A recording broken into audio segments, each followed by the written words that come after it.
नमस्कार दोस्तों, मैं हूं सागर। आप देख रहे हैं ट्रांसपोर्ट टूर चैनल को। अगर आप महाराष्ट्र के बस ऑपरेटर हैं और अगर आपकी बस महाराष्ट्र में चलती है तो आपको ये वीडियो जरूर देखनी चाहिए।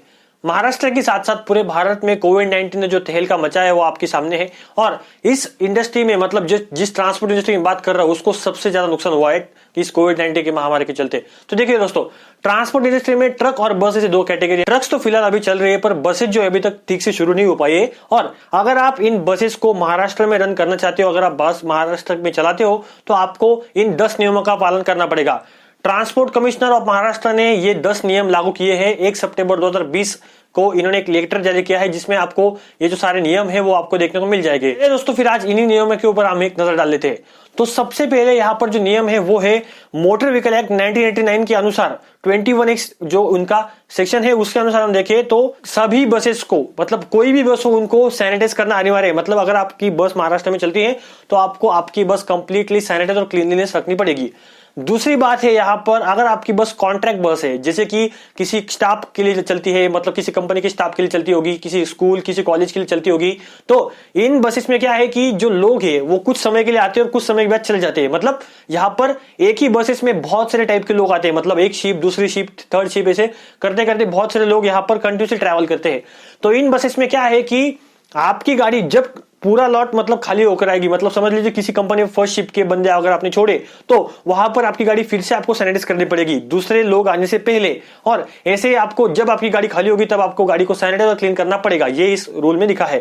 तीसरा रूल जो है यहाँ पर वो है आपका ऑफिस सैनिटाइजेशन के बारे में। जी हाँ, आपकी बुकिंग ऑफिस अगर होगी, आपकी कोई ट्रैवल कंपनी की अगर बुकिंग ऑफिस होगी तो बुकिंग ऑफिस को भी आपको अच्छे से सैनिटाइज करना पड़ेगा। जहां पर कस्टमर्स आपके वेट करते हैं, मतलब आपकी गाड़ी का जो वेट करते हैं, तो उस जगह को भी आपको सैनिटाइज और क्लीननेस रखना पड़ेगा। दोस्तों इसी के साथ साथ गाड़ी में मतलब किसी गाड़ी को चलाने से पहले आपकी जो पैसेंजर है उनकी सही से चेकिंग होनी चाहिए। मतलब जैसे कि उनको विदाउट मास्क गाड़ी में एंट्री बिल्कुल भी नहीं चाहिए। देखिए दोस्तों, कोविड में मास्क ने बहुत अच्छा प्रोटेक्टिव काम किया है, एक पर्सनल प्रोटेक्टिव इक्विपमेंट भी हम किसे कह सकते हैं। तो विदाउट अ मास्क कस्टमर को आप अलाउ नहीं कर सकते गाड़ी में। और अगर आपके पास ऐसा कोई कस्टमर आते हैं जिनके पास मास्क नहीं है तो आपको आपकी गाड़ी में स्पेयर मास्क भी रखने पड़ेंगे, जो एक्स्ट्रा मास्क जिसे कहते हैं। तो कि जो मास्क है वो अपने रखने पड़ेंगे। और उसी के साथ साथ गाड़ी में सैनिटाइजर का होना अनिवार्य है। आपके कस्टमर्स को आप पहले एंट्री करते हो सैनिटाइजर, और आपको थर्मल टेम्परेचर गन से आपके कस्टमर्स की आपको चेकिंग करनी होगी और उसी के बाद आप उनको अंदर कर सकते हैं।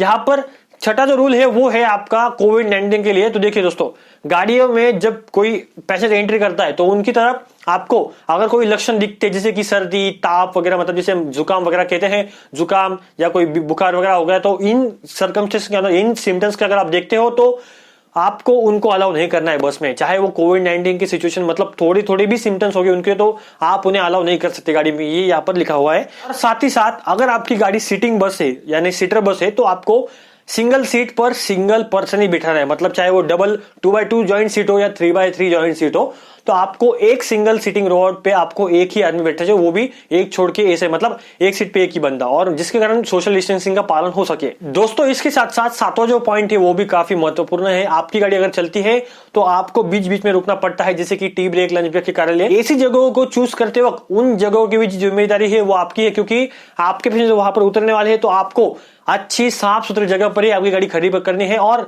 जहां पर सोशल डिस्टेंसिंग का पालन हो सके, कोविड-19 के जो मेजर्स है उनको अगर फॉलो करती होगी जगह होटल वगैरह, तो वहीं पर ही आपको रुकना है। और आपकी जिम्मेदारी होगी कि कस्टमर्स को उस जगह पर, मतलब कोई टॉयलेट के लिए जाता है या कोई किसी के लिए जाता है तो वहां पर भी सोशल डिस्टेंसिंग का पालन हो सके, ये भी जिम्मेदारी आपकी होगी। तो यहाँ पर 9th नियम जो है वो है आपका लिटरिंग के लिए। जी हाँ दोस्तों, आपकी गाड़ी में आपको डस्टबिन, रिस्ट्रिक्टेड डस्टबिन रखना होगा, क्योंकि आपकी गाड़ी में समझ लो कोई रैपर वगैरह फेंकता है, कोई कुछ फेंकता है कचरा वगैरह, तो आपको गाड़ी में डस्टबिन रखना अनिवार्य है। और इसी डस्टबिन में आपका जो गाड़ी का कचरा है, मतलब जो भी पैसेंजर्स है उनका कचरा इसी में चलना चाहिए, क्योंकि गाड़ी में अगर कचरा फैलता है तो उसी के साथ साथ मगर समझ लीजिए किसी रैपर पर किसी पेशेंट को अगर कोविड-19 को पेशेंट होगा उसके कुछ जर्म्स वगैरह होगी तो वो स्प्रेड आउट हो सकता है। तो इसीलिए आपको गाड़ी में डस्टबिन रखना भी अनिवार्य है। और गाड़ी की जो भी क्लीननेस की जो सुविधाएं है, जो गाड़ी की सैनिटाइजेशन की प्रोसेस है, वो सारी जिम्मेदारी बस ऑपरेटर और बस ओनर जिसके पास परमिट है उन्हीं की होगी। और उसी के साथ साथ बात कर ले, अगर इन नियमों का पालन आपने नहीं किया और आपकी गाड़ी को ऐसे रॉन्ग सिचुएशन में चलते हुए देख लिया तो आपके लिए कॉन्सिक्वेंस धरे, वो भी आप सुन लीजिए। तो यहां पर क्या है कि motor vehicle act 1988, central motor vehicle act 1989 और डिजास्टर मैनेजमेंट एक्ट 2005 के अनुसार आपके अनुसार धारा लगाई जा सकती है, उसमें जो भी वहां पर रूल बुक होगा तो उसके अनुसार आपके लिए उसमें आपकी कार्रवाई हो सकती है। तो आप इन बातों को समझकर आपकी गाड़ी चला सकते हैं और आपके लिए अभी रास्ते खुल चुके हैं। तो बहुत अच्छी बात हुई है, ट्रांसपोर्ट कमिश्नर ने बहुत अच्छा निर्णय लिया है और इसका जो लिफलेट है, इसका जो लेटर है वो मैंने डिस्क्रिप्शन में लिंक दिया है, वहां पर आप क्लिक करके इस लेटर को आप खुद पढ़ सकते हैं। आपको अगर मराठी पढ़नी आती होगी तो। ये खासकर मैंने महाराष्ट्र के लिए बताया है, बाकी के स्टेट को मुझे पता नहीं, पर महाराष्ट्र के लिए ये अच्छा रूल यहां पर लागू हो चुका है। अगर आपको ये वीडियो अच्छा लगा होगा तो इस वीडियो को आप लाइक कर सकते हैं और चैनल पे नए होंगे चैनल को आप सब्सक्राइब करके हमारा मनोबल बढ़ाएं और आपको ट्रांसपोर्ट इंडस्ट्री की बहुत सारी जानकारी आपको इस चैनल पर मिलेगी। धन्यवाद।